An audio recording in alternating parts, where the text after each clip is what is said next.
In this lesson, we'll learn one technique for creating the asset from your exercise.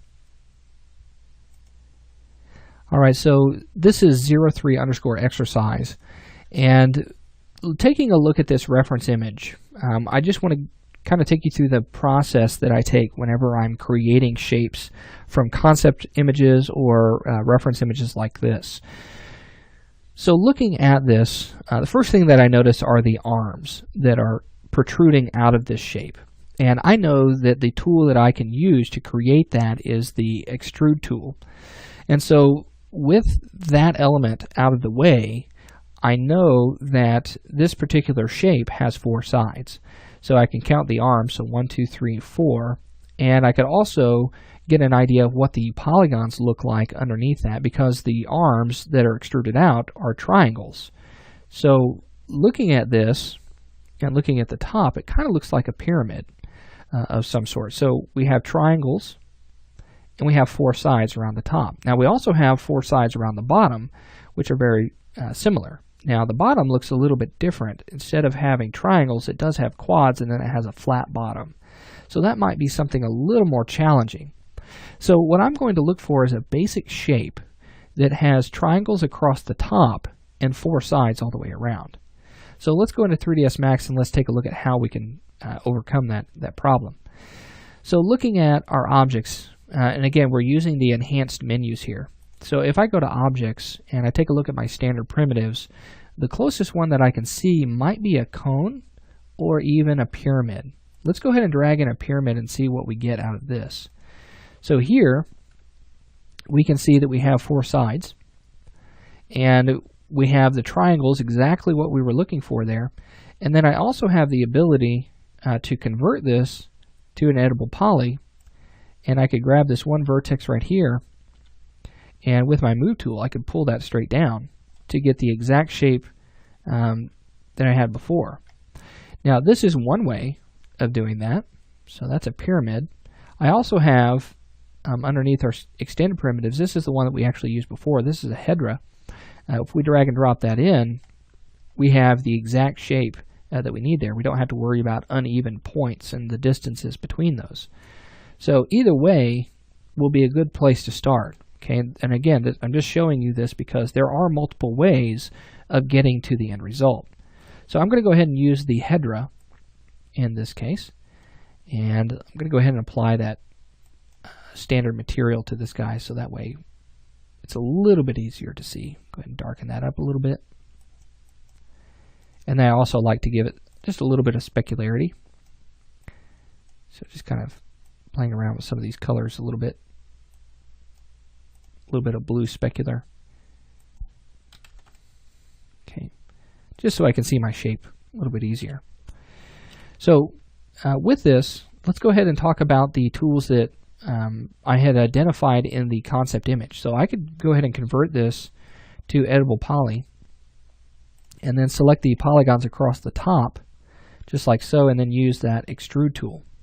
Now I'm extruding using the settings, but you'll notice it's extruding that straight up, and that doesn't quite look like what I had.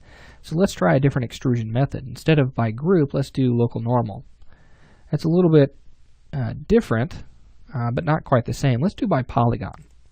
Now notice here that it's extruding those out in their own individual direction here. So all I have to do is adjust my height, and already I'm getting exactly what I seen in my concept image. So let's go to something like 120 on this, and we'll hit OK. Now in the concept image, if we take a look at that, the tops of those are flat, so they're straight across. So if I look in here, these polygons need to be flattened down. So a couple of ways that I could do that is I could go into vertex mode, and I could select just the peaks of those triangles, and I could drag those down and try to get those as straight as possible. But you'll also notice in the reference image that the triangles have a little bit of a larger peak in this direction. So I could use my scale tool and scale those in toward one another. And there we go, we're getting the shape that we had there before. Okay, very, very close. And I could also take this vertex right here and use my move tool and just drag that down. And there I've got those arms that I was looking at. Now, if I want, I could also straighten out all of these vertices here, make those planar by grabbing my scale tool and just scaling those in the Y until they stop. So if you continue to scale that down, those should flatten out until they can no longer be scaled. Okay, so that should make that flat. You could also take this one, push that down just a little bit further. So now that we have those arms, we need to think about how to get that flat bottom here. Now, it was in the shape of a square. Now, I can take this one vertex right here, and I could use the chamfer tool. And what that's going to do is split that one vertex into however many edges are going into it. So in this case, we have 4 edges going into that one vertex, so it's going to split it into 4 vertices. So if I take that up, there we've got that square bottom. So I can take this up to 25 just to make it a nice even number and hit OK. Now taking a look at this, there is the shape that is in my concept image. Now at this point what I can do is start to make some final tweaks to the overall shape. So in the reference image, if the bottom of that is a little bit smaller, I can make those changes as needed. So if I go to vertex mode, I can select all of those there and start to scale those along maybe the X and Y. Okay, making that a little bit smaller. Okay, if need be, I probably need to select all of those. Scale that in on the XY a little bit. Okay, and then maybe take these and let's pull those up and then scale those out away from one another. Okay, making those final adjustments to get that exact shape there. And I think that looks pretty good right there.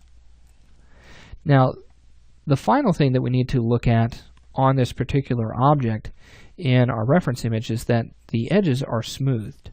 So they're not really as creased as they are in our object there. So looking at that, we've used some sort of smoothing method for this object. So what I could do is I could come in and I could take a look at Turbo Smooth. Now, by taking a look at Turbo Smooth, we kind of get this type of object here. And if I bump this up, really smooths it out, and I lose all volume that I had before. I just wanted to tighten up those edges.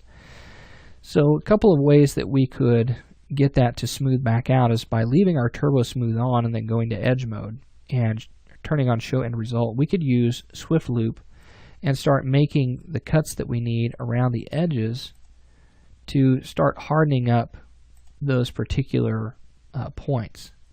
Now, with Swift Loop, it can be a little difficult to get the exact shape whenever we have triangles in the model itself. That can begin to provide quite a few issues. So a different way that I'm going to go about this, I'm going to hit Control Z, is I'm going to remove the Turbo Smooth. So I'm going to right click on it and delete it. And then instead I'm going to use all of these edges. I'm going to select all of them and I'm going to use chamfer. Now what chamfer is going to do is it's going to split all of those edges into 2 to start out. If I add more edges, that will begin to smooth out those corners. So this is a more of a manual way of smoothing out edges.